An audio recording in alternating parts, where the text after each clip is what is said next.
Hello and thank you for joining me. Happy New Year. Tonight we'll be cooking some pork chops and rice in the electric skillet. We'll be browning the pork chops in a little bit of butter, and then we'll be adding the rice and some cream of chicken soup, some herbs, lemon pepper, salt, and we're going to simmer that down until the rice is tender, and by that time the pork chops will be done. So let's get started here.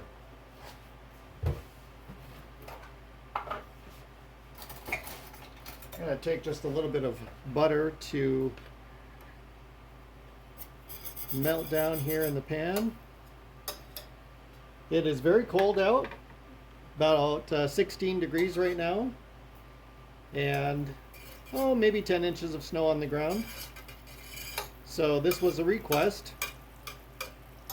I'm cooking for others tonight, and we're having some green beans on the side. We're doing the pork chops and rice, and I also have some applesauce.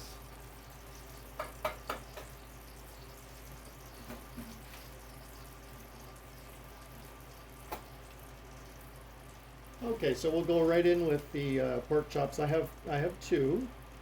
They're cut to medium thickness, I guess.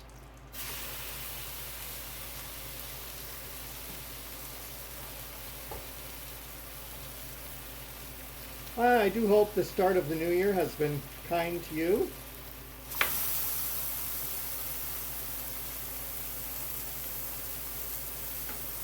Okay, we'll let that go. I'm just going to turn down the pan a little bit from high to, about medium. We're looking to just get the pork chops browned. They will cook through with the rice.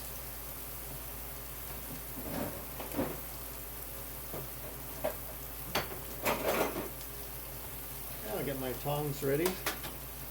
So we have about, maybe almost 2 cups of white rice. You can use brown rice or any kind of rice that you like. This is a combination of some herbs. I have dried basil, dried oregano, I have lemon pepper seasoning, a little bit of salt, and a little bit of black pepper as well. And then we have a can of cream of chicken condensed soup. You can use cream of mushroom, or you could very easily use some milk and or cream and whole fresh mushrooms in place of that if you like. I don't have that on hand, so I'm using what I have.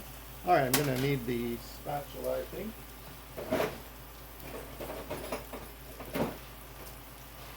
Okay. All right, that has a little bit of a brown on it now. I'm looking for a little bit more brown, so we'll leave this one a little bit longer. These are actually homegrown pork chops in our community. Maybe 15 miles away, family raised this hog, and it was butchered and made into, let's see, pork chops, a little bacon. There were a couple of pork loin roasts, some sausage. So that was about a year ago now. So these are the last of the chops, and they've been in the deep freeze. So there are people in my home that like to eat meat, and I'm happy to cook it. I enjoy cooking. I think I've told you before that I'm vegetarian, but that's okay.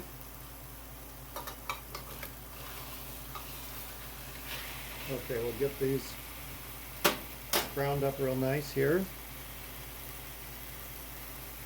It doesn't take very long. This whole dinner takes about an hour. What we're looking for is just to let the rice fully cook through, and by the time that's done, the pork chops will be ready. They'll be cooked fully. So once we add the rice, we will add the cream of chicken soup, and we will add water, and we'll get it to start to boil, and then we'll turn it down to simmer and cover it. And after we do that, I'll come back with you. So since I've seen you last, the new year was a nice change, just psychological reset, I suppose. I don't set resolutions, but I always look forward to the new year because it's a time when we will start seeing more daylight as each day goes by, and I like to reflect on what happened in the previous year and look forward to everything that's possible in the new year. So 2025, I can't believe it. It's just the number, I suppose, 2025. And 5 plus 2 is 7 plus 2 is 9. I think 9 is the lucky number. 9 lives. And we'll see how this is doing here for browning. Very good.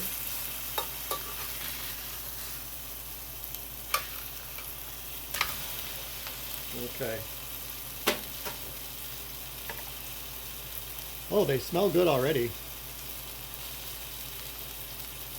I do like to keep a vegetarian diet, but I worked in restaurants for a long time, and you know, you're around meat and fish, so it doesn't bother me. I also like making things for people that makes them feel happy. All right, so I'm feeling like it's probably time here to add the rice. We're getting a nice brown. The pork chops are releasing a little bit of the fat. So we'll go ahead and add the rice here and just spread it around.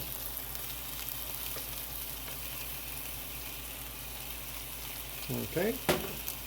And I think we'll add the soup next.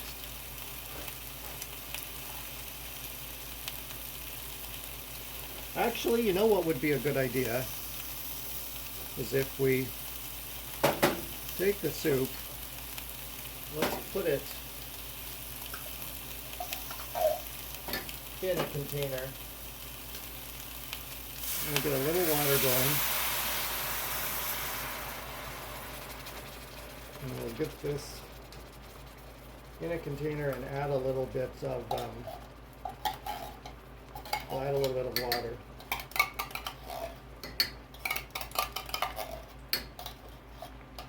And that way it's easier to combine everything. There.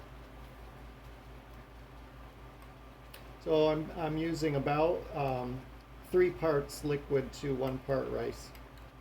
You just want to have enough liquid for the rice to absorb and for the rice to fully cook. And if there's a little bit of fluid or liquid left, that's okay. I don't need it to be. We're not looking for this to be really dry. Okay, we'll add that in.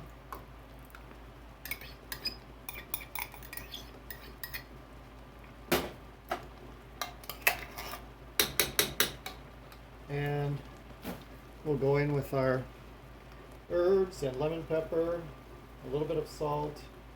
I would say if you want to measure that, it's maybe a teaspoon of green herb, the basil and oregano, about a teaspoon of lemon pepper seasoning, and you can find that at most any grocery store. Maybe a half teaspoon of salt and a half teaspoon of black pepper. So I'm going with a little bit of water here.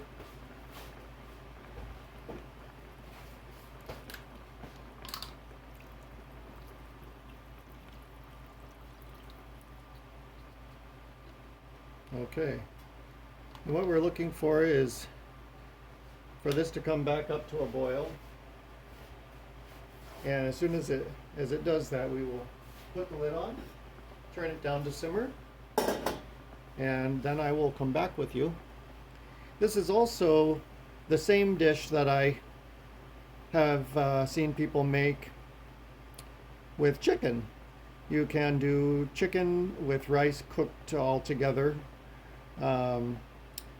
When I was growing up, my mother would make chicken thighs bone in usually, with the skin, and get those browned up in the skillet.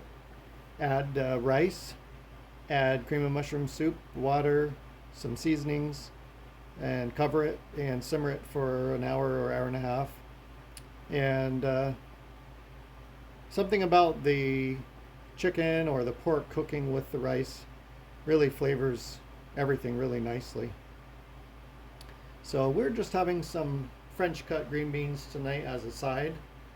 I'm going to have the green beans and a big baked potato. I'll just slip that in the microwave. I have a large russet potato. We'll put that in the microwave for about 8 minutes and then cover it in foil for 5 minutes. Let it sit. And usually it's cooked through real nice.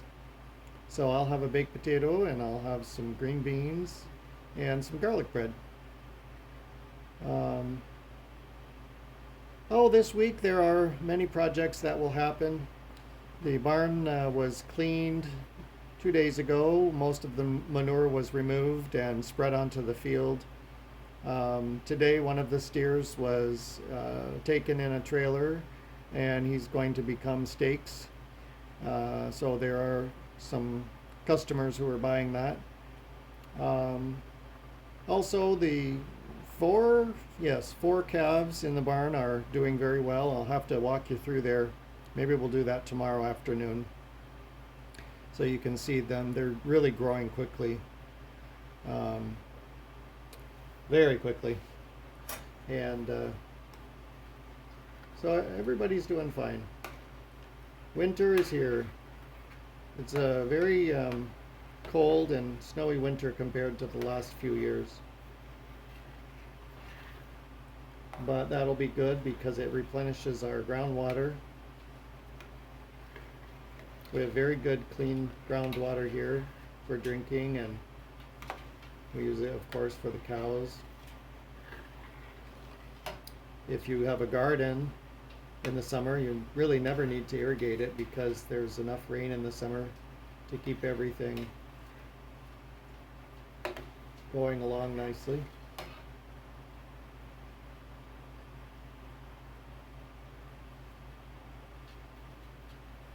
Okay,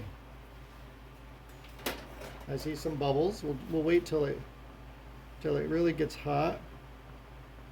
Very easy. I like using an electric skillet. It keeps things fun. I just something about it. I like these old appliances. This is a Farberware made in the USA. It's I think it's from the late 70s, and I found it at a thrift store. It was in very, very, very good condition. It didn't look like it had been used much at all. So when I went to the counter with it, I asked if I could plug it in, and sure enough, it worked just fine. Brought it home, and I've been using it now for about 4 years. I like the all stainless steel electric skillets. It's just something that will last almost forever. I noticed the nonstick electric skillets do scuff a bit and they get scratched, and over time, I've noticed people just dispose of them because the coating erodes enough that you don't really want to use it anymore. Alright, so we have a boil going. We'll go ahead and shut it down to simmer. We will put the lid on and we'll come back when it's done and I'll show you what it looks like. So thanks again for joining me, and I'll talk to you here in a little bit.